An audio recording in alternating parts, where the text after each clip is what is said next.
او د ټولي صوبې صحافي برادرۍ سره تعلق لرونکي زما ډېر غیرتمند وروڼه دلته تشریف فرما دي. څنګه چې ستاسو علم کې ده څو ورځې مخکې زمونږ د چارسدې د صحافت یو نامی ګرامي نوم او یو د حق او صداقت یو اهمه نښه برادر محترم جناب علف خان شیرپو صاحب د چارسدې ایمس یو ناجایز او ډکټیټرانه انداز باندې د هغې په توهین آمیز لهجه کې هغې سره مخامخ شوي او د تمام صحافي برادرۍ توهین یې کړی دی. چونکې صحافت دا د ریاست اهم ستون دی. خو زه ډېر افسوس سره نن دا خبره کوم چې کم حکومت راشي او کوم ادارې افسر راشي او په یو منصب باندې کینی د ټولو نه اول هغې د صحافت په مرۍ باندې خپه ایږدي. موږ د دې په شدید الفاظو کې مذمت کوو او تقریبا د یوې میاشتې نه زموږ د ضلع چارسدې او د تمامې صوبې صحافتي برادري په یو مشکلاتو کې ده، په یو خفګان کې ده او یو تکلیف کې ده. لیکن افسوس حکومت او زمونږ د دې صوبې ادارې د ټس نه مسکېږي نه.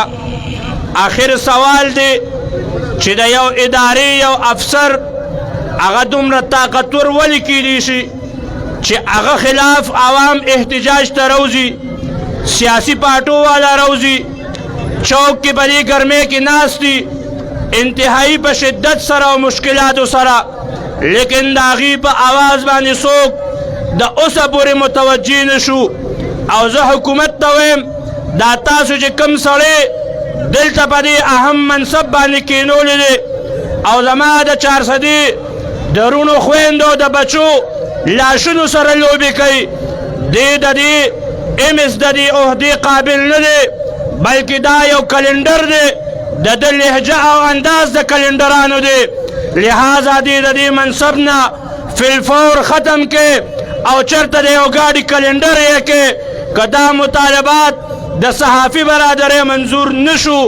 الحمدلله جمعیت علماء اسلام، اهل سنت والجماعت، نیشنل پارٹی او قومی وطن پارٹی، پاکستان مسلم لیگ نون د تمامو پارټو ذمہ داران ناست دي او انشاءالله د حاجي فیض محمد صاحب او د هغوی د ملګرو نه چې موږ ته کوم حکم ملو شو او کوم د دې نه پس کوم لاحمل مخې ته راغی انشاءالله موږ به هغې شانه بشانه ولاړ یو د هغې وخته پورې تر څو چې موږ د دې بدماش نه نجات نہیں حاصل کړي.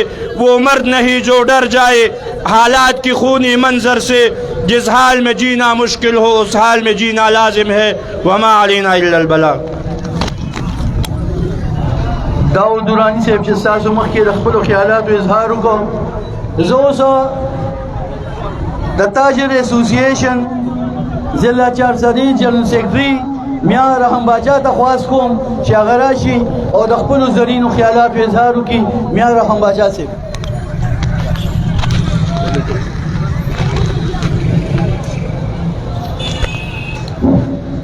اعوذ باللہ من الشیطان الرجیم، بسم اللہ الرحمن الرحیم. دا صدیق الله حاجي صاحب او د محمد زی یونین او جرنالیست ډېره شکریه چې موږ له د خبرو خبره کړله.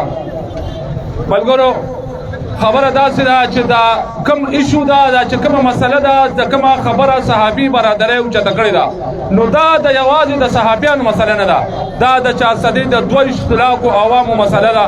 خو خدای دې دوی سره وکړي چې دا مسله دا ایشو دا دوی راوچته کړه او د چارسدې د دې عوامو ترجماني یې وکړله. زه نه پوهېږم چې دا کومه حکومت دلته کې موږ باندې بر سر اقتدار دی، دا صوبایي حکومت، نو دا کانوبان حکومت دی ته وایي.